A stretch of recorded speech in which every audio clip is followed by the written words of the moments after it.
conducting a mentoring program where we had about 30 participants as mentees, and also 30 participants as mentees and mentors in this program that targets agricultural economics in the global South. So it's really an honor and a privilege for Award to have been part of this adventure, working with Ikwaye and all the agricultural economists that have been supporting this initiative. So thank you so much once again for joining, all our fellows, our mentees, mentors who are part of this call, and others who are very, very supportive of the work that we do as a ward, but also interested in the questions of agricultural economics. And today, our webinar will be on how we can be looking at the actors and those who are forming the food supply systems, chains, to improve the smallholders' welfare. How does this apply in the African continent? How have we been doing this? And what challenges and opportunities do we have in this field? There is evidence for this in sub-Saharan Africa, and our guest speaker, Dr. Lenis Saweda, will be taking us through this process. With no further ado, I would like to call Cheryl, Professor Cheryl Doss, to take us in this adventure for today, moderating this session with us. Cheryl, welcome, and take it away. Great, thank you. Well, I'm really delighted to be here again for our third of the seminars in this series. We have one more coming up after this on October 12th, and that one's going to be actually me talking about what can agricultural economics learn from feminist economics. So it'll be at the same time on October 12th, so we hope that you'll join us then. Let me just briefly introduce our speaker today, Dr. Saweda Liverpool-Tasie. She's a professor in the Department of Agricultural Economics at Michigan State University. You've heard what she focuses on. She focuses on issues around smallholder productivity, particularly in sub-Saharan Africa. She's got over 20 years of experience and a lot of insights to share with us today. What we will ask you to do is you are welcome to chat in the chat box, say hello to each other if you like.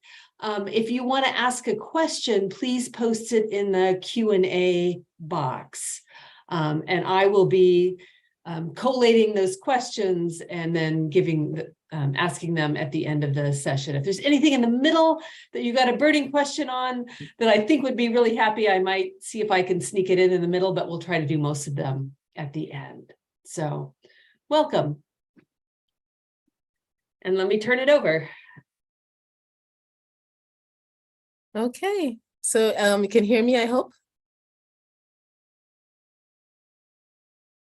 Yeah. Yes, we can hear you. Okay.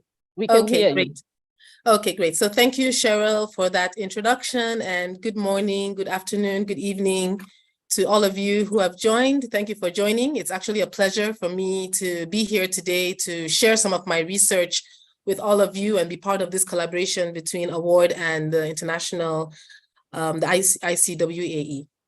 So today I'm going to be talking about some of my ongoing research, trying to understand how actors in the midstream of food supply chains can improve smallholder welfare, focused on sub-Saharan Africa.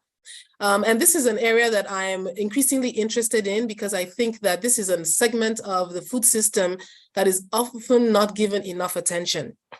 I'm going to be drawing on several pieces of research or work that I've done. And to the two case studies that I hope to share today are actually work that I did with one of my former PhD students, Salim, and a bunch of other co-authors. And so I'll be talking about all of that as I go through. So just a little bit of background into the motivation for the two case studies that I'll talk about today. The first is an observation that I'm sure many of you are aware of, which is the rapid growth of agri-food value chains in developing regions, not only sub-Saharan Africa, over the last 2 to 3 decades. So what we've seen is that this rapid growth of food systems or agri-value chains has been driven in part by things such as increasing rates of urbanization, general population growth, but income growth alongside other factors such as market deregulation. What is interesting about the transformation is the fact that it has, led to shifts in consumption patterns that are quite widely shown. And these are interesting because what we're seeing now is that as incomes increase, households and individuals are beginning to consume much more diverse foods, not only starchy staples like maize and millet and cassava, but moving into consumption of fruits and vegetables, animal source foods, and also increased consumption of processed foods, packaged foods, and also food away from home. So as people work in urban areas or secondary cities, much more consumption of foods that they just purchase from a food vendor. Now, what is also interesting about these consumption patterns that have shifted as demographics have shifted is the fact that there's also been a supply response, to that changes in demand or consumption patterns. And something that is actually interesting about that supply response is that a lot of it is actually happening domestically. So I'm just going to make a short detour from my presentation to just share some statistics with you, because I talk about this with my grad students and also in various presentations I've made to various stakeholders, and it's not always, I think, widely appreciated. So many times we talk about imports and how imports are a big share of food consumption in Africa. But the reality is that, imports are actually less than 15% of, total food in tonnage terms that are consumed in Africa. And domestic supply chains actually account for over 85% of the food that we consumed. And this is data from FAO stat that's on my screen, but this is actually not unique only to Africa. So recent studies from people like Dodorico et al., there was also the FAO, also it was noted in a review that was done by Mark Bellemer and Jeff Bloom in a chapter on producers, consumers, and value chains in low and middle income countries, that over 75% of the food that is produced for human consumption worldwide originates from the country where it is ultimately consumed, right? So this is just to say that not that imports are not important, and imports are growing in many instances, and sometimes imports of particular commodities are high. But on average, when we talk about how we get the food that we consume, domestic supply chains are also critical, and I think we warrant a little bit more attention. So anyway, in terms of this supply response that has happened, a lot of it actually has happened domestically. And I'm sure that many of us can identify with the growth of aquaculture or fish or chicken or poultry, eggs, value chains in the countries that we work in or that we are from.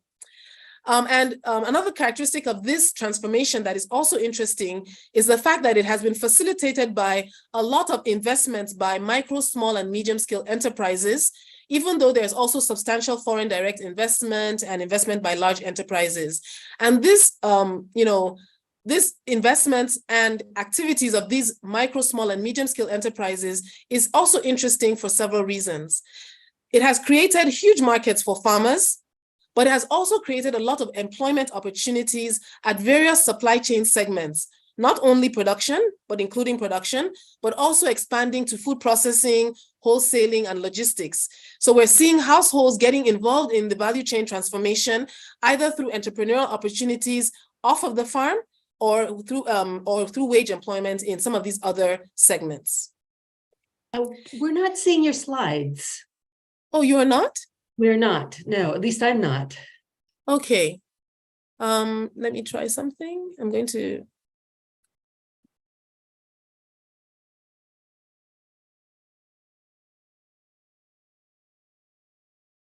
Do you see it now? Yes, we've got it now. Great. Oh, yeah. Okay. Coming Okay. out now. Okay. So let's see if I can. Okay. So let's see. Okay, great. Okay, so the two case studies that I'm going to talk about today are actually building off of some lessons that we learned in a scoping review that we did in 2020, where a group of us came together to ask or answer this specific question. What does the evidence on food systems transformation and value chains across developing regions, so Africa, Asia, and Latin America, tell us about the extent to which small-scale producers are engaged in and benefiting from the ongoing food systems transformation in developing regions? And so the papers I'm going to talk about today are sort of building off of of this particular scoping review. So I just want to talk briefly about what we did in the scoping review, and then I want to sort of narrow in to how it links to my research questions. So in this scoping review, what we did, my co-authors and I, was that we conducted a protocol-driven scoping review that was trying to explore whether transactions in the absence of formal contracts between smallholder farmers or small-scale producers and value chain actors in the midstream and the downstream of input and output supply chains was improving the welfare of these small-scale producers. When I say input supply chains, midstream and downstream, an example would be an agro dealer. When I say midstream and downstream of output supply chains, you think of a processor or a wholesaler or an aggregator or supermarket. So why did we focus on non-contract arrangements? Well, we did that because there's already a rich literature that talks about contract farming arrangements in developing regions, and that body of evidence has shown that the benefits of participation in these contract arrangements really varies a lot depending on the context, and oftentimes tends to benefit larger, more affluent farmers. But there's much less on non-contractual arrangements, even though there is quite a bit of anecdotal evidence that indicates that they are quite common in many developing regions. So what we did was that we filtered studies over the last 20 years that look at some of these interactions between value chain actors in the midstream and downstream of input and output supply chains and small-scale producers.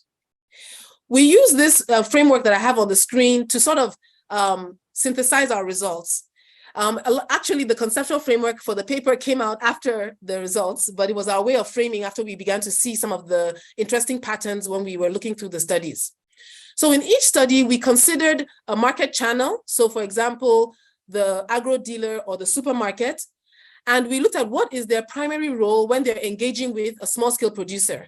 So an input dealer, for example, his or her primary role with the farmer is to sell them an input or product, which is the fertilizer or the seed.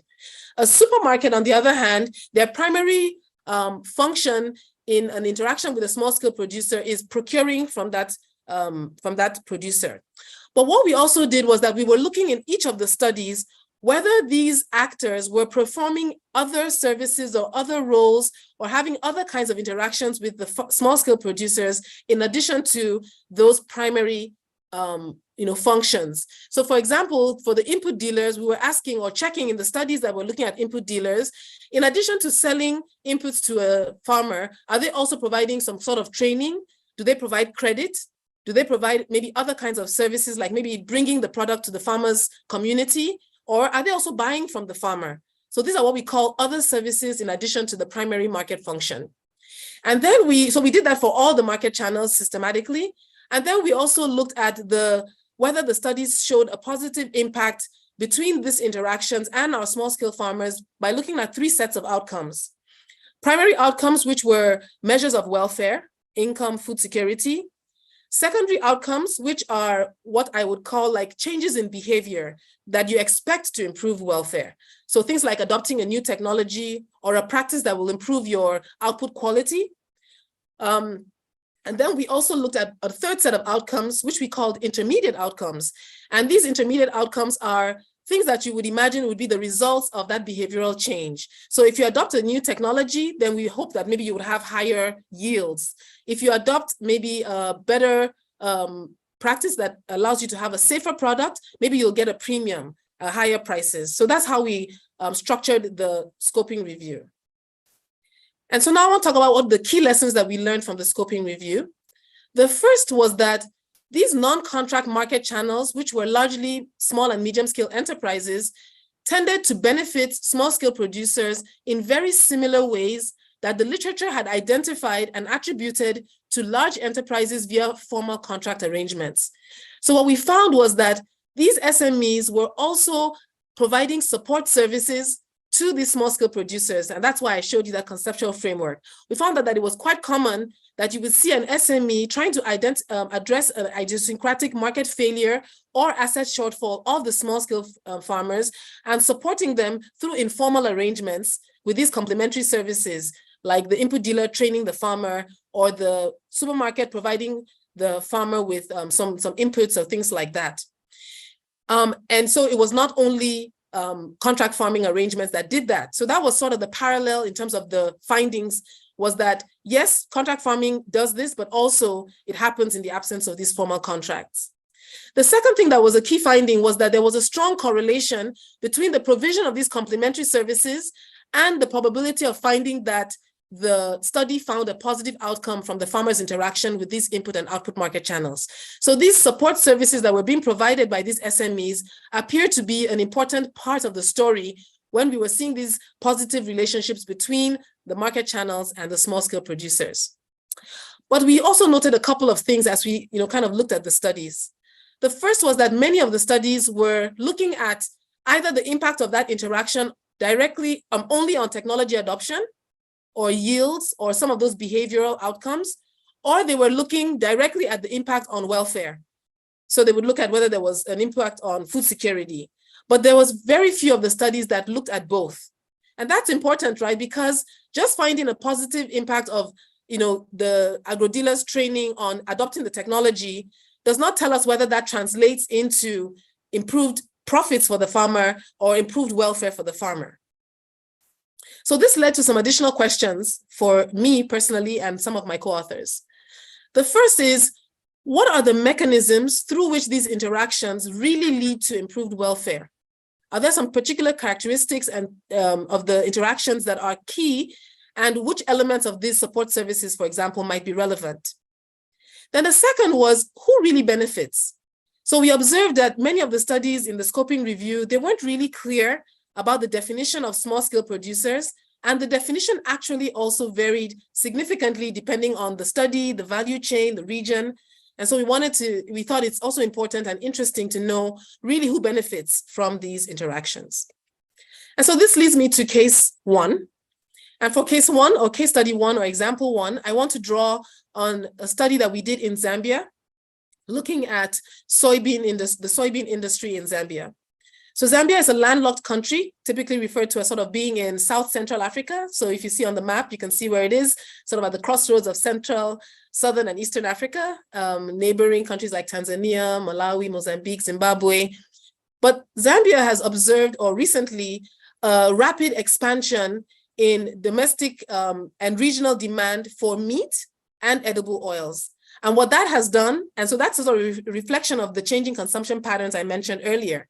But what that has done is that it has also spurred a growth in the demand for soybean, which is an input for feed, for meat production, but also an input, of course, for edible oil production.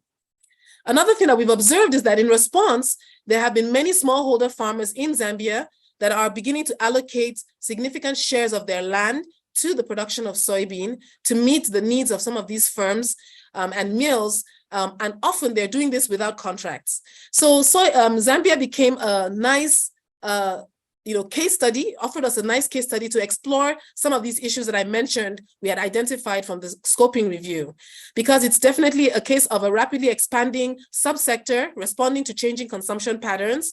You do have interactions where there's not necessarily only use of contracts, and then you have a non-staple value chain, such as soybean, where you're seeing some of this rapid growth of these actors in the midstream, particularly in this case on the output side.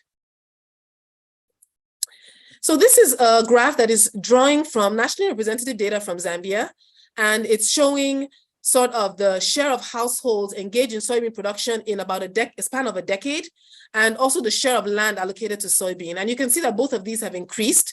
The share of households engaged in soybean production increased from just over 5% to about 15% in that time frame. And also the share of land allocated to soybean also increased from 15 to 22%.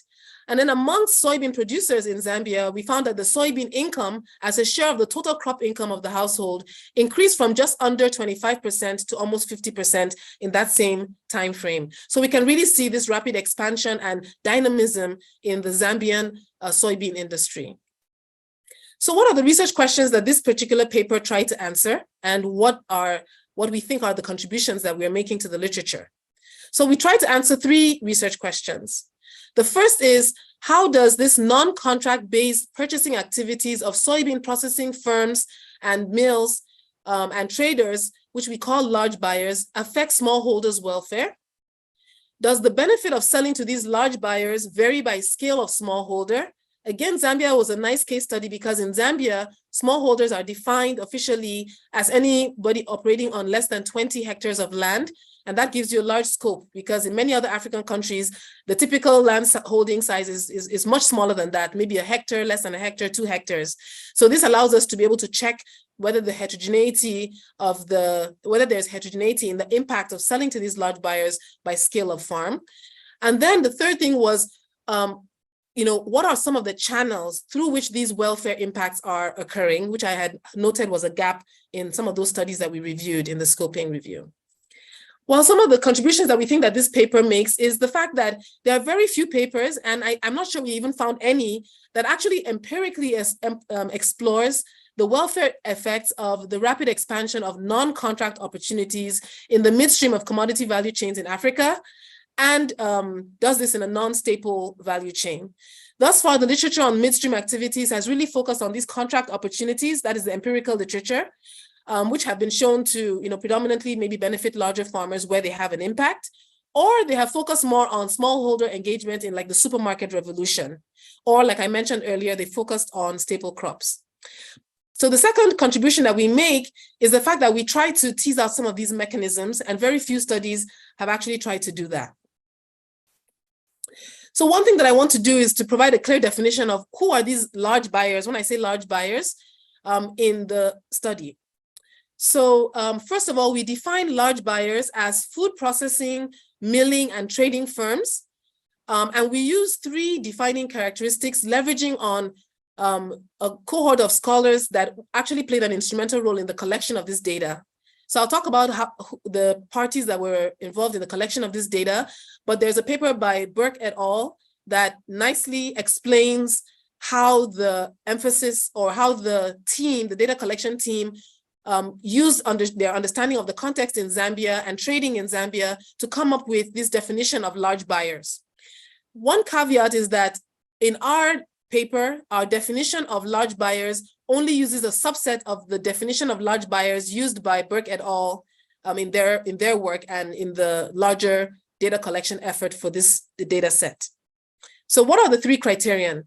Enumerators were trained to classify a buyer of a product as large if they met the following criteria. 1, the volume that the trader was purchasing was greater than the volume that is bought by an average trader in that area. Second, that the trader is aggregating at the village center rather than traveling to individual households to collect grains or products, which was common with the more small-scale traders and aggregators. And then third, to be able to differentiate between small-scale traders and then the agents of these large-scale traders or buyers or these mills or processing firms, the respondents were also asked if they sold to someone who was formally affiliated with the company, because they found out that in that context, majority of the large-scale traders are often formally registered firms. So conditional on the responses to these 3 questions, if they responded affirmatively to these 3 questions, then that buyer was considered to be large. So, this was the definition that was used in the data set, and then we just took the subset of those traders who are buying in not using any outgrower scheme or contract-based sales for our definition of large buyers in the absence of contracts, given our focus. Now, that being said, of course, it is still possible that there could be some miscategorization of these buyers, right? Because if we have a farmer and the farmer overestimates or underestimates the average quantity that is being purchased by a typical buyer in their region or in their area, then this could lead to measurement error, right? And this miscategorization could then lead to bias estimates when we're trying to understand the impact of selling to these large buyers. And we try to overcome this with some instrumental variable analysis, and I'll talk about that in my when I talk about our empirical strategy. So again, before I go into the the data and the empirical analysis, I want to just remind us why the sales to these large-scale buyers via the non-contract arrangements should matter or might matter, right? So first of all, the literature showed that contract arrangements typically come with support for these smallholders. In our scoping review, we found out that there were many cases where, even in the absence of contracts, you do have these services provided, but that's theoretically that's not necessarily guaranteed because it was not in every interaction, and it's not necessarily a characteristic of these non-contract interactions. So they may or they may not occur. So these incentives, like provision of these inputs, may or may not occur in the absence of the contracts. Then the other thing is that if you have competition with other buyers, that could now induce these large buyers, right, to offer competitive prices, which could improve the welfare of smallholder farmers. And this could be, because if there are multiple people trying to buy the soybeans, then the farmers might get better prices. It might also be that if they're offering some sort of a price to guarantee their supply, that might serve as a benchmark price. But at the same time, also, if they come in and they're not in a competitive environment, then we might also have a case where the impacts might be negative because they might drown out the other buyers in the area. So the mechanism, this idea of support that comes with contract farming might not exist in these non-contract arrangements. So it's important for us to understand if, in the absence of these contracts, are smallholders still involved? Are they still able to sell? And do they still benefit? This is also important in the African context because in many parts of sub-Saharan Africa, the share of agricultural land under smallholders is significant and is in some cases even increasing as populations are growing on a limited amount of land. One could also imagine that these contractual arrangements could have both positive or negative impacts. I've talked about the fact that they might not provide support, but it might also be possible that if they have the absence of contracts and there's a lot of social capital between these actors, these actors that sustain these non-contractual arrangements, they might still provide support and they might still benefit these farmers. Or it might be that they might not give them support, but farmers might have greater opportunities to sell their product. So the exact impact is not clear. There's a lot of potential, but it's not clear. And then, of course, again, the mechanisms are also not necessarily so obvious, so need to be explored. So this is from the data that we use. And here I'm just trying to show what is happening in terms of where soybean producing households are selling. So this graph shows the share that are selling to small-scale buyers, and small-scale buyers are basically the small-scale rural aggregators and retailers in markets. And then we have the large-scale buyers, which I have already defined, the feed mills, processing firms, and large traders. So we see that the share of households selling to the small-scale buyers has decreased consistently over the time period from 90%, over 90% to just about 80%, whilst the share selling to these large buyers increased by almost threefold. So this is coming from the data. So what is this data? So this paper really uses data from the Zambian Rural and Agricultural Livelihoods Survey, which is called RALS. And this is data that was collected by Indaba Agricultural Policy Research Institute, and in collaboration with the Zambia Central Statistical Office and the Ministry of Agriculture in Zambia. It's a three-way nationally representative panel data set from 2012 to 2019, and a third wave, or rather the second wave occurring in 2015. The data, we use only households that produced some kind of crop in those periods. So it didn't have to be only soybeans, but any kind of crop output. So we excluded any households that don't engage in any crop production. And we're left with about 16,858 household year observations. So now I want to talk about our outcome variables. So I mentioned that on one hand, we're trying to understand the direct impact on welfare, and then we also want to understand some of the mechanisms. So for the direct impact on welfare, we use the following measures or outcome variables. One is the gross annual household income in Zambian kwacha, which is measured as the sum of total household income from all observed sources. Then we also have the crop income, which is a measure of the total value of all crops sold, including soybean. And for these measures of income, we use a logarithmic transformation just to address, the fact that we have sort of, a lot of potential effect of outliers. And then we have other measures like poverty, the household poverty incidence, which is binary variable equals to 1 if the per capita household income per day is below the international poverty line poverty gap, which is the amount required to bring a household to the poverty line, and then the poverty severity, which is the square of the poverty gap. And we also explored the gap and the gap and the severity of the gap, because sometimes when you're dealing with a very poor population, as is the case in Zambia, you might not see the push being large enough to move them over the threshold of moving out of poverty, but you might see it moving them closer to that threshold by reducing the distance of their consumption to the consumption at the poverty line. So that's why we looked at these other dimensions. And then we also included a subjective measure of food security, which was the number of months that the household was food insecure over the last year. So just to describe the sample, the average household in our sample is really, quite poor, in the sense that they earn about $870 in the whole household income for the 2019 data. And the poverty rate is quite high, about 80%. So the exchange rate in 2019 was about 12 kwacha to $1. And the poverty rate in the sample is quite high, so about 80% in 2019. What does our typical household look like? So the typical respondent in our sample is a middle-aged married male, or a household headed by a male who has about 6 years of education. We also find that maize still remains the most important crop, accounting for about 46% of cultivated land over the study period, but the importance of soybean has increased significantly, and I think I showed that already, and I mentioned that amongst those who were producing soybean over that time period, we saw that the soybean income share of total crop income had increased from just under 25% to almost 50% over that time period. So our empirical strategy, so to estimate the impact of selling soybean to a large buyer in the absence of a contract on smallholders' welfare, we start with a simple unobserved panel data model specification, as seen in equation 1. And our outcome variable here, YIT, is the welfare outcome for household I in time t. And then our main variable of interest is SIT.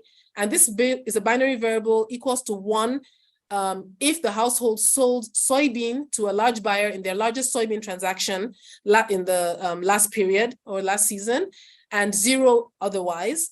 And then XIT is a vector of other covariates that could explain households' welfare.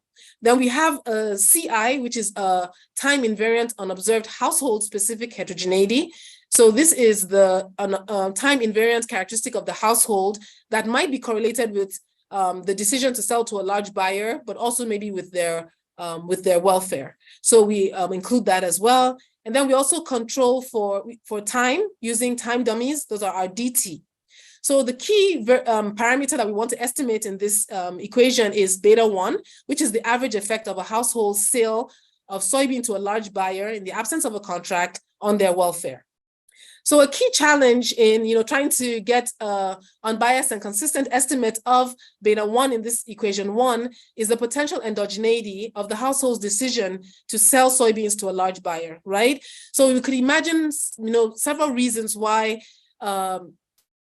the decision to sell to a large buyer might be correlated with unobserved time invariant or varying household characteristics like the CI, which is the time invariant ones, that could affect both that decision but also household welfare. So for example, if you think about a very proactive farmer might be more entrepreneurial and more likely to take advantage of particular marketing opportunities, but they may also likely to be productive and non-poor in the absence of that sale to this large buyer.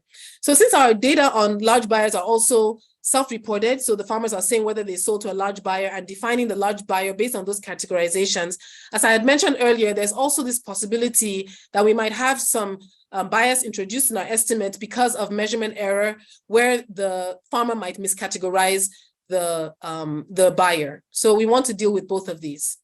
So what is our main estimation strategy? Our main estimation strategy is a fixed effects strategy. So here we're leveraging on the panel nature of the data, the fact that we have information from the same households over multiple periods to be able to actually control for that time invariant unobservable characteristic that might be correlated with the decision to sell to large buyers and outcome. So this is our main specification. And then we also include a rich set of covariates that we also hope will reduce the unexplained variation in our outcome variable and also potentially be correlated with this unobserved time invariant characteristic.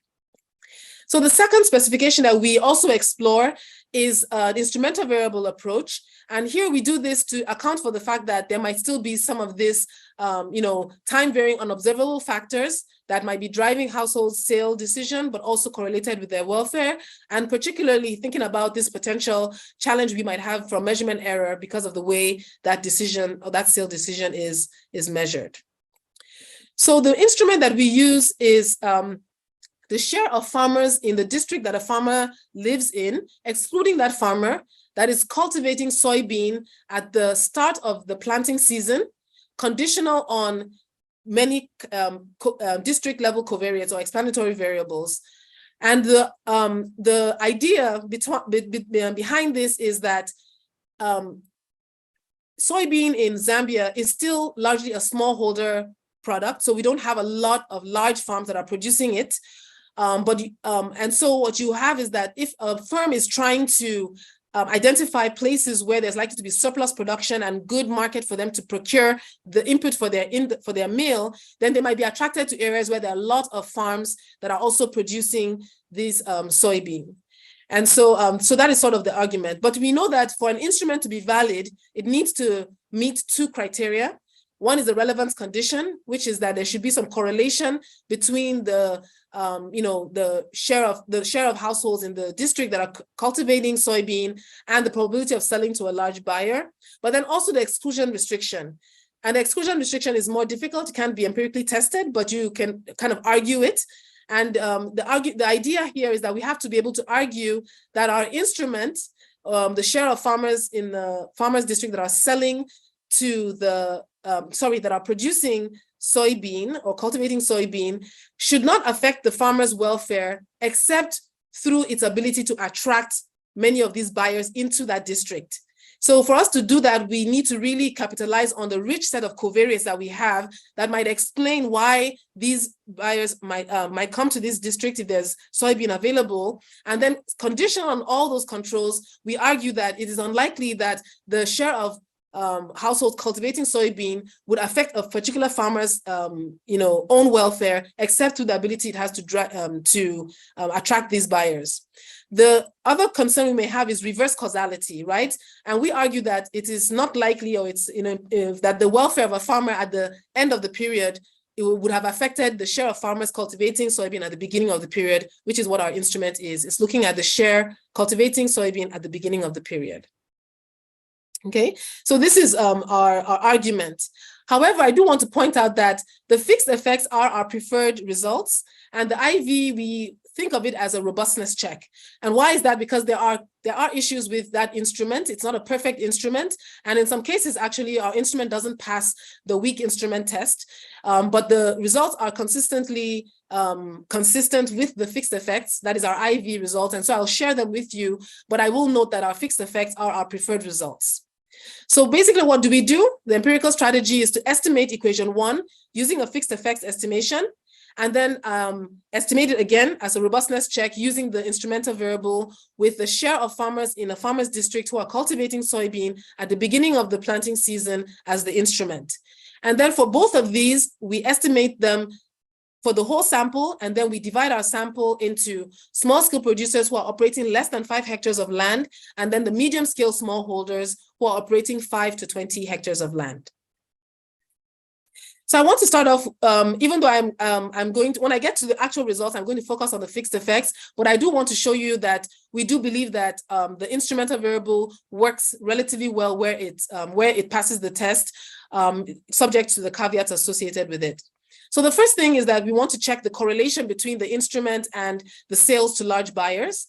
And what you see in this table is the results of those first stage regressions, where we see that the probability of selling to a large buyer is large in magnitude and also statistically significant at 1% for the entire sample, as well as for both small smallholders and medium smallholders, right? So we see that our F statistic is often larger than 10, and we see this significant correlation between the sales to a large buyer and the share of other households producing soybean in that farmer's district. So what we do is that we also want to test, right? Is our instrument capturing just the fact that there's improved market access in those in general, or is it really capturing the probability of selling to a large buyer, right? Because if indeed there's been this expansion of the soybean industry, maybe what we are capturing is just the ability to sell to this sell to anybody. So what we do is that we look at whether the share of other households producing soybean is positively correlated with selling to large buyer as well as selling to a small buyer. If indeed it was just capturing selling a market opportunity, then we'd expect to see both of these to be positive. But what we see is the reverse. We see that the probability of selling to a large buyer is increasing, but the probability of selling to a small buyer is declining, which seems to show that actually this pooling of these large buyers into this area is actually increasing the probability for these smallholders to actually sell to these large buyers, and in addition to the market opportunity it creates, and not just any kind of market opportunity. So now our results. Quickly, I'm going to try to go through with the effects on crop income. So the first columns 1 to 3 are presenting the estimates from the main and preferred specification, which is the fixed effects. And since the gross crop income and gross household income total are log transformed, the table presents both the estimated coefficients, but also the semi-elasticities, right, which we compute. And those semi-elasticities are just the percentage change in income when a household sells soybean to a large buyer. So what do we see? The results show that selling to a large buyer has a large and statistically significant positive effect on the crop income for all households. And when we look at the percentage change, we can see that it leads to about a 34% increase in crop income for the sample on average, on about 20% for the really small holders and 32% for the medium scale smallholders. So it's larger for the medium scale, but it's still significant for the smallholders as well. These positive effects, are interesting and are economically meaningful. However, when we look at the log of total income, then we see a slightly different story.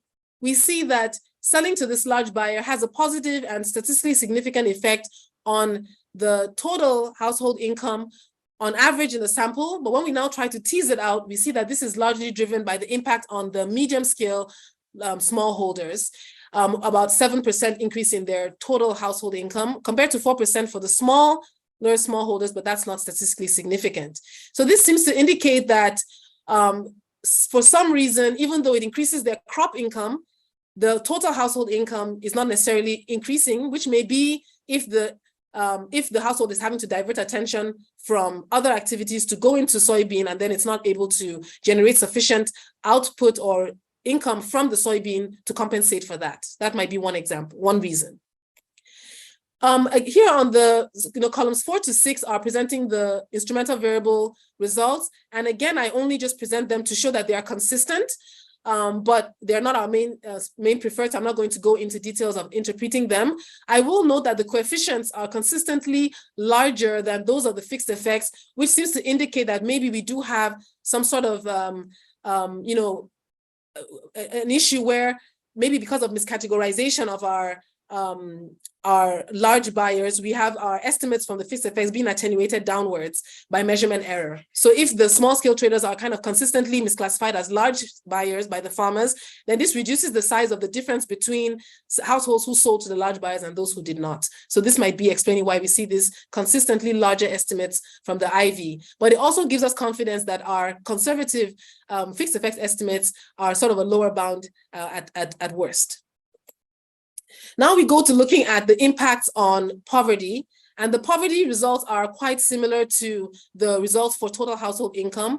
We see that selling to a large buyer is negatively associated with the household's probability of being in poverty in any particular time period, or the period where they sold to this large buyer.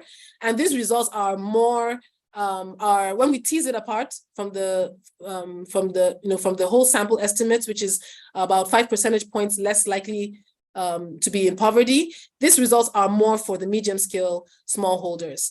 In the case of, of Zambia, I mentioned earlier that we have a large share of our sample are in poverty, but there is a differential rate in the incidence of poverty. So about 80% for the small-scale producers, as compared to about 47% for the medium scale. So this might explain why we see much more effects with the medium scale.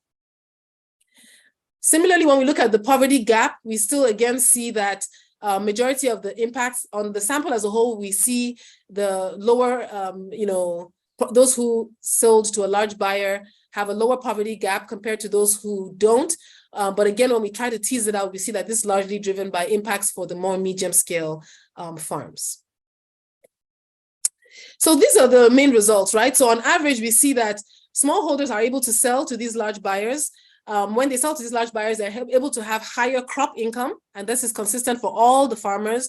But then when we look at whether it translates into total household income, lower probability of being in poverty, and your severity of poverty experience, these tend to be more more experienced by the medium-scale smallholders versus the really small smallholders. So now we talk about the mechanisms, right? So earlier on, I mentioned some of the hypothetical mechanisms, whether these large buyers are providing these complementary services, such as training or access to inputs, or which are of good quality, access to improved seeds, or giving them some training that will enable them to have higher yields or higher quality products. The other thing might be that these large buyers, if they're processing firms and they require the smallholders to actually meet certain kinds of requirements, then they might actually offer a premium. So they may say, we want a high quality, and if you give us high quality, we'll give you this premium, right? So if there's a price premium, maybe we might see that might be the mechanism through which we see this benefit accruing to these farmers. So unfortunately, in our data, we don't have the details of the interactions. So we are not able to really directly tease out the complementary service provision, but we do have information on the sales. So we have information on the amount that is sold to the different kinds of buyers. We also have information on the price. So we're able to look at the amount that is received per kilogram, depending on who you sell to, and the kilograms of output that you do sell. So we explore those. And these are the results for the mechanisms.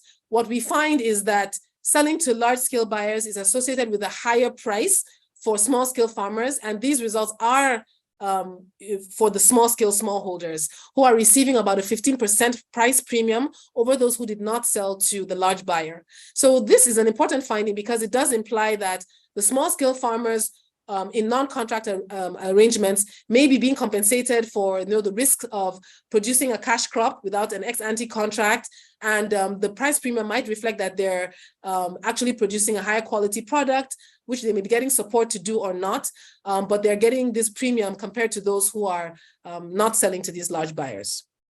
Okay, the other thing is that we also see that the quantity sold is higher for those who sold to the large buyer compared to those who are selling to other other market channels. And this as well also holds for all the farms, both the smallholders and the medium smallholders. Similar finding for soybean income, so not just crop income, but the soybean income. Again, we see that selling to the large buyers is associated with a higher soybean income. So the summary of these findings is that, being able to sell to this soybean output to large buyers is associated with higher crop income for the average Zambian smallholder. However, the effects on their gross income and their poverty experience are mostly statistically and economically meaningful for the medium-scale smallholders. So the crop, but the crop income effects of selling to the large buyers was accessible to the smallholders, but it didn't necessarily translate into improved welfare in all dimensions. And there's still potential because the ability to sell to these large buyers did enable these small-scale farmers to sell more output and to sell at a higher price. So I'm going to just quickly talk about some robustness checks that we did, just to kind of confirm if our results are robust to some additional considerations. So the first thing we do is to repeat our analysis, focus only on the regions of Zambia that are major soybean producers. And this was to confirm that we're not just capturing the opportunity to grow soybean, but rather we're capturing the ability to sell to these large buyers. So what we do is that by restricting to these regions, then we've captured that within the environment where producing soybean actually makes sense because of the agroecological conditions, then do we see the sales to large buyers having a differential effect, and we find this to be the case. We also try to tease out if the effects that we're seeing is driven by the production of soybean or the opportunity to sell soybean to large buyers. So again, we now restrict our analysis to those households who grew soybean, irrespective of who they were selling to at any period of time in that decade. And again, we find similar results. Then the third thing we do is to check the sensitivity of our results to controlling for the average transportation cost to a large buyer. So one could imagine that irrespective of where a farmer is located, if you have a very short distance to go and sell a product to the large buyer, that could affect your decision to sell, and also could be correlated with sort of where you are located as a farmer. So we have tried to control for that with our other variables, but this would have been a nice variable to include. But the problem was because we have many districts and farmers who are not necessarily selling to these large buyers, we're losing a lot of observations. So we do this as a robustness rather than having it our main specification. And again, we find out our results are robust to this. So the conclusion on the implications, or the policy implication and research implications from our study, is that we do find this positive effect of selling to large buyers in the absence of contracts for crop incomes in Zambia for all kinds of smallholders. So any policies that support their expansion can be beneficial, but we do say that there's a caveat. We don't find the significant impacts on total household income and poverty for the small-scale smallholders that we find for the medium-scale smallholders. So to allow this opportunity to be inclusive of smallholders, we do think that there's additional research needed to understand why they're not benefiting as much, and also what kinds of additional support might be necessary to increase their yields and output to allow it to compensate for their need, to divert their attention to any other activities, or to address any challenges that they might be facing in being able to benefit from this opportunity. So that takes me to the second case, and I know that I have a limited amount of time, so I'm not going to go into as much detail as I went through with the other study, but it's a similar kind of analysis that we did, but I'm going to just talk about the main findings from this paper. So this paper was looking at medium-scale farms in Nigeria, and here we observed that there has been a rapid expansion of medium-scale farms in Nigeria, and anecdotal evidence seemed to indicate that these medium-scale farms were interacting in a non-trivial way with smallholder farms in their communities. So we developed a theoretical model that to try to extract some hypotheses to test two mechanisms. One is learning effects. So if these medium-scale farms are training smallholders, how does that impact smallholders? And then if there are cost effects, which is the fact that because they're all in the same community, this might reduce the transactions cost that the smallholder farmers have to face to be able to benefit from training or purchasing of inputs from these medium-scale farms. And then we applied this to data from Nigeria that was amenable to looking at this. So this was some of the data or the information that made us to think that Nigeria would be a good case for this kind of a study. So beyond the rapid expansion of medium-scale farms, we found out that many of these medium-scale farms were actually purchasing from smallholders around them. About 30% of the sample of all crops 30% of our smallholders indicated that they had sold some of their outputs to a medium-scale farm. This was quite large, even in cereals like rice, particularly. And this made us to realize that there was potentially a mutually beneficial relationship between these medium-scale farms and the smallholder farms. From anecdotal evidence also, we found out that sometimes medium-scale farms have contracts with firms or mills or supermarkets, and thus who want them to supply them high-quality produce on a regular basis. But sometimes they're not able to generate that output by themselves on their farms. So there's a value for them to aggregate from smallholders around them who are also producing those same kinds of products. So this gave us a hint that there might be a mutually beneficial relationship here, because we were trying to say that we don't think that these medium-scale farms may just be benevolent farms trying to help their neighbors. That would be nice, but maybe not likely to be too common. So we wanted to see what may be the rationale for this kind of a relationship. We also found out that about 30% of small-scale farmers said that they had purchased inputs from a medium-scale farm in their community, or they had received training from these medium-scale farms. So we developed the theoretical framework, and then we tested this hypothesis using a similar approach as what we did in Zambia.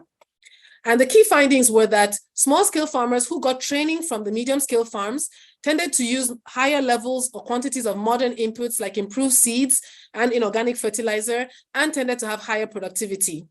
They did also tend to receive higher prices than those who didn't receive training, and they also had higher incomes, both crop and total income, and this actually led to lower poverty incidence and severity. So here we're seeing impact on both the behavior, but then also translating into higher incomes and lower poverty. We also found out that those who purchased inputs from the medium-scale farms tended to reduce their cost of accessing modern inputs, which is a big challenge in sub-Saharan Africa because many of our farmers are remotely located. So being able to get this at a lower cost led to higher use of inorganic fertilizer, and also led to improved productivity. So our results actually suggested that there are benefits from receiving training and or purchasing inputs from medium-scale farms.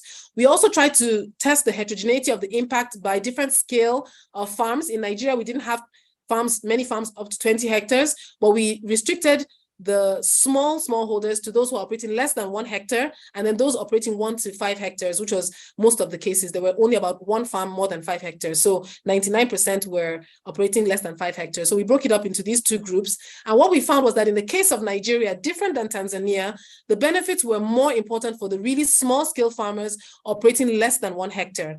And we think that this might be driven by the fact that those really small farmers might be the ones who might be more interested in the support coming from these medium scale farms. And they might be less likely to have access to these markets compared to the larger smallholders who might already have their own independent access to some of these modern market channels. So this is sort of what we see. So the implications are, just like we saw in Zambia, policies that promote the efficient operation of medium-scale farms, but also encourage them to interact with small-scale farms could be a way to improve the productivity and welfare of these smallholder farms and thus reduce their vulnerability to extreme poverty. So supporting these medium-scale farms is not only beneficial because they often tend to be very productive and commercial, but can also be a mechanism for addressing food security and poverty in sub-Saharan Africa.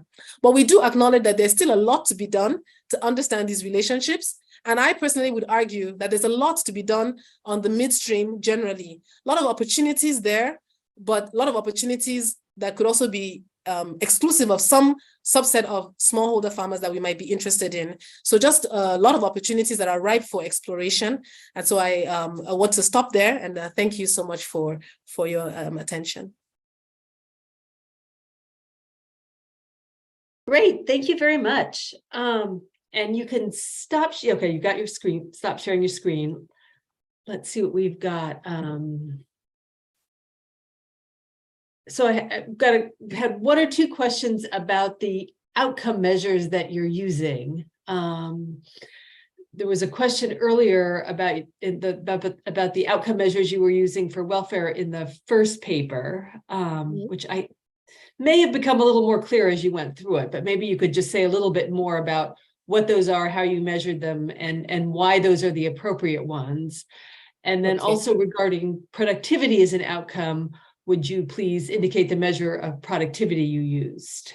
Okay, thank you. So for the first paper, we used the outcome measures that we used for welfare were household income, and that's measured as the sum of household income from all observed sources.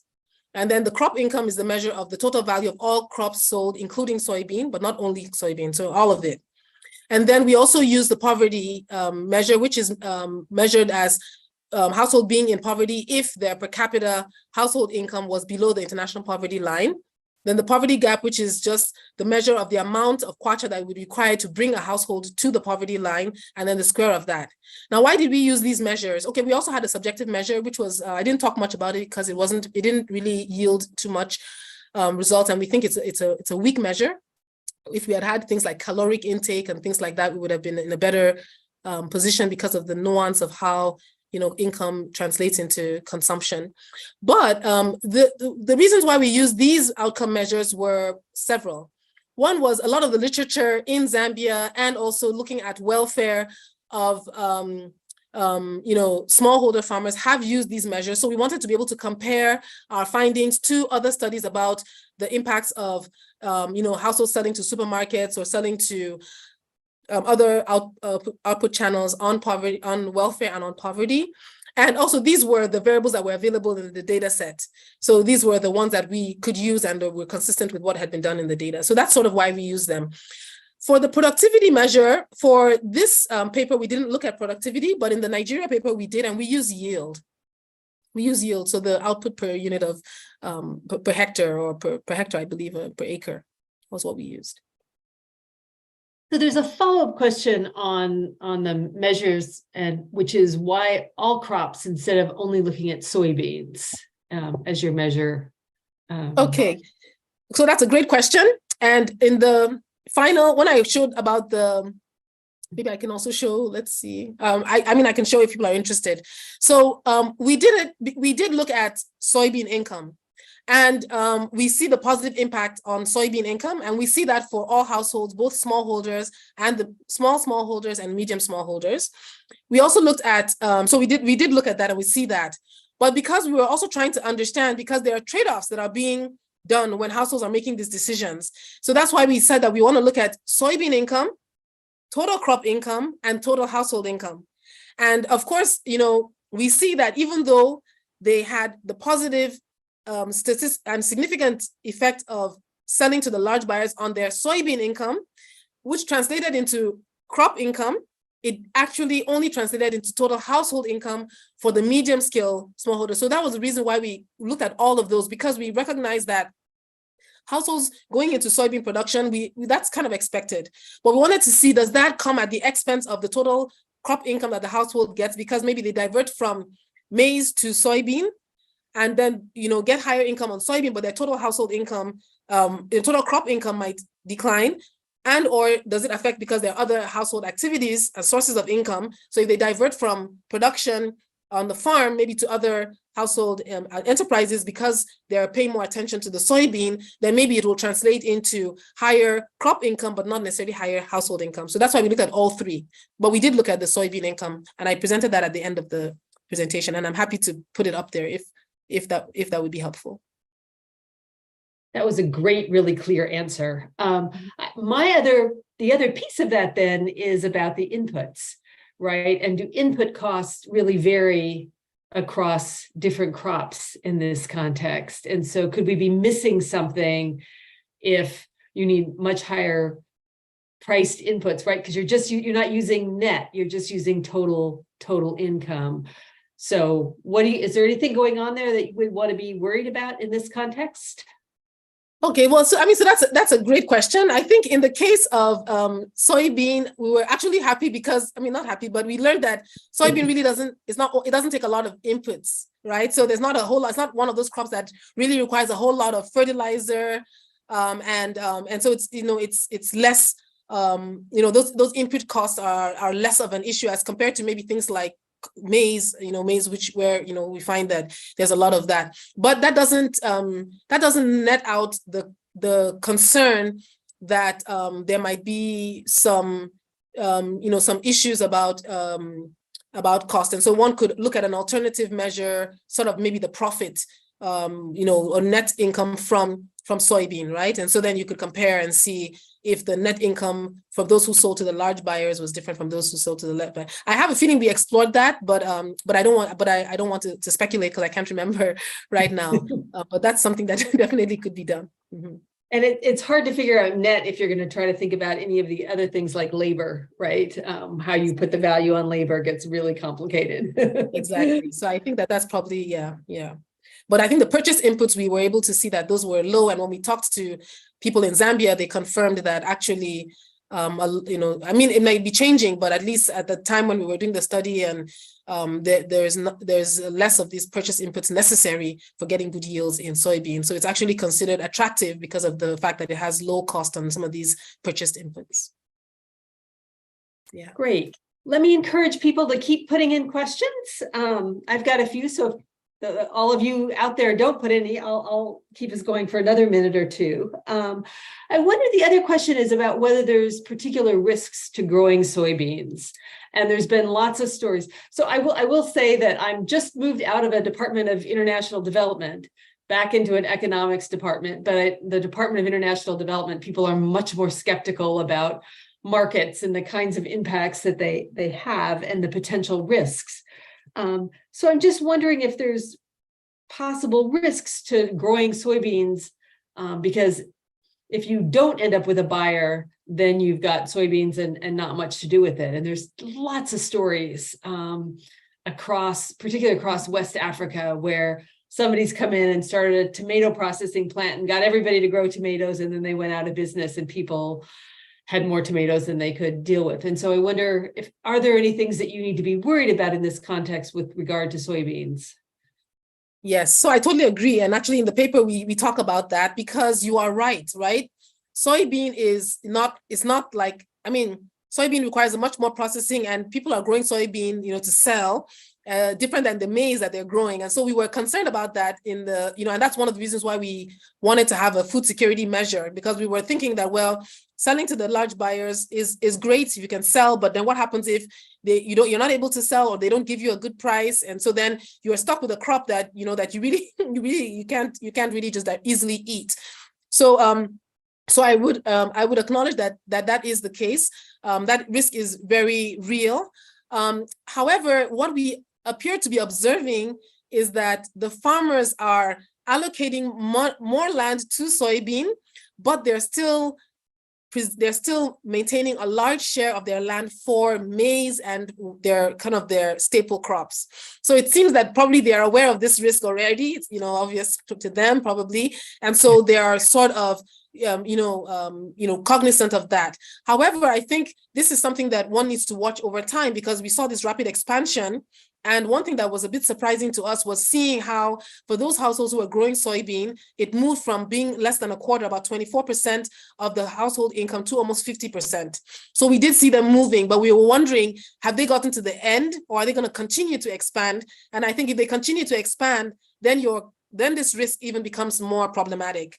But for now, we see that there seems to be just sort of, gradual movement, and still large share of land being preserved for food, for food crops that are in the staple or that are more easily consumed.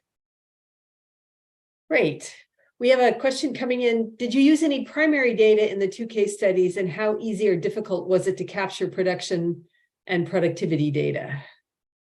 Okay, so great question. So the Zambia data was, was collected by the Indaba, IAPRI Indaba Agricultural Policy Research Institute and the Zambian Ministry of Ag and Statistical Office. So we partnered with a colleague at Indaba to do that paper. So we didn't actually collect that information.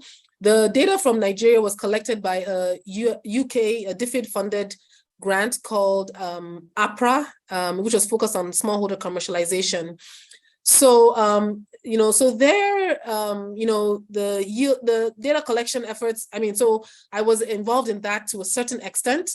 Several of us at Michigan State University worked on the questionnaire. So was the question about the challenges faced in it, or is it the challenges, or just kind of? Look at the question. Okay. But I guess one thing I would say is that collecting productivity data is a big challenge. I think that's something that all of us who collect, data, and I'm sure in Indaba, in the Zambia, they face the same issues. And I think that, you have to have, well-trained enumerators who are patient to work with farmers those, particularly those who may not be literate, to use the language and the format that they are most comfortable with to elicit their yield estimates, even though there are studies that have shown about measurement error on that. So of course that's there, but I do see that there are strategies that can be used to work with farmers in what units and mechanisms and way they think And usually that just requires skilled enumerators to be patient enough to work with the farmers to elicit, and also to have done the due diligence of convincing the farmers why they're collecting that information, so that the farmers are not giving you an answer that they think is what you want to hear, or which will be beneficial to them for some benefit that is coming from your project or your research, but understanding that really this is a research endeavor. And I found that using those strategies of doing a lot of work before we go to the field with the communities and with the farmers to explain what we are doing and why, and then being patient with them to elicit these yield estimates in terms of how do they think of their land size, patient about that, and then how do they think about their output. I think that those help to minimize wrong, not lies, but deliberately inaccurate information, and then also some of the measurement error. Great. So I have one other question for you, which is that one of the things that you say you're thinking about in this work is the question about who benefits. And it looks like when you're thinking about who benefits, you're thinking about which size farmers. That's not it's not the size of the farmers, but the size of the farms, whether it's the smallholders or medium. But I wonder if there's other dimensions of this that you've thought about. And I think I would lose my credibility of being me if I didn't ask you about gender, if you thought about that, if that played in at all, if there was a reason that things come out of it. Sometimes you can't do anything with it, but things come out of your analysis that make you think, oh, you should think about that more. But I just wonder if there's other kind of dimensions of the characteristics of who benefits that you think would be interesting in these contexts. Yeah, so yes, so definitely. So in these two papers, we didn't have enough variation in our data to enable us to tease this out by gender. And then the Zambia paper was already too convoluted, it was too complicated, and the analysis was a lot already. So we didn't want to go into that where we don't have enough to do it well. So we didn't explore that. In the Nigeria case as well. So you will see that in both of those samples, a lot of the farmers were male, or the household heads were male. But in other work that we are doing, we are trying to look at inclusion and exclusion and inclusion much more broadly. So we're looking at scale, but we're also looking at gender. We're also looking at how remote the farmers are, right? Because sometimes that can also be an issue. It could be whether you're small or large, but a small farmer close to a town is different than a small farmer very remotely located. And then also we're looking at issues like youth. So, cases where, these value chain opportunities, are they being equally accessible to the youth? So in the broader work, yes, we do. And right now we have several data collection efforts around these midstream actors. And we are being deliberate about trying to get both male and female and youth so that we have enough in our sample to look at some of these issues. But in these studies, we just didn't have enough to do it well.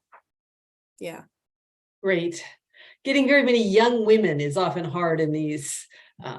They tend to be the group least representative of those, I think. Yeah, that's actually true, because we are doing some work now with tomato and fish retailers and green leafy vegetable retailers, and we see a lot of women engaged in the retail, not surprising, and even the wholesale of green leafy vegetables. But we do seem to see a lot more middle age. So we're still collecting the data, and I'll let you know if we find some large enough young women as well. That sounds great. I wanted, before we close, I thought I would just put on my hat as someone who's been both an editor of a journal and a reviewer of lots and lots of papers on these kinds of topics. And because many of the participants today have been mentees in our program, just to say what I think is really important about the work that you're doing, and what's different about your work than about a lot of the papers that I see as a reviewer, which is that you take the work and you take your research, but you frame it in such a way that you're asking much bigger questions, right? So you're really thinking about those kinds of questions, about the mechanisms, and about this question about who benefits, to try to understand something bigger than just the specific context that you're working in. And I read so many papers where they're framed in such a way as just to say, this is really important. If you're working in Zambia, you really need to know this. It's really important for Zambian policymakers. But most of the people who are reading that are not going to be Zambian policymakers, right? And the way that your papers are framed, that you presented today, they're going to be relevant and of interest to people who are working on these issues across a much wider range, and hopefully challenging people to think about this mid-level that they aren't doing so much. So I hope the participants today can think about kind of how they move their work up to these higher levels, and think about, even if the data is already collected, how you can frame the analyses so that it's really relevant to a broader audience. And I think with that, we'll say thank you very much. Thank you to you for coming today. Thank you to the people who came and listened. And again, the last one will be in this series will be on October 12th. So we'll see some of you then. Great. Okay, great. Thank you. Great to be here. Bye. Bye. Thank you.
Kuja nami tuungane, twache kuzozana,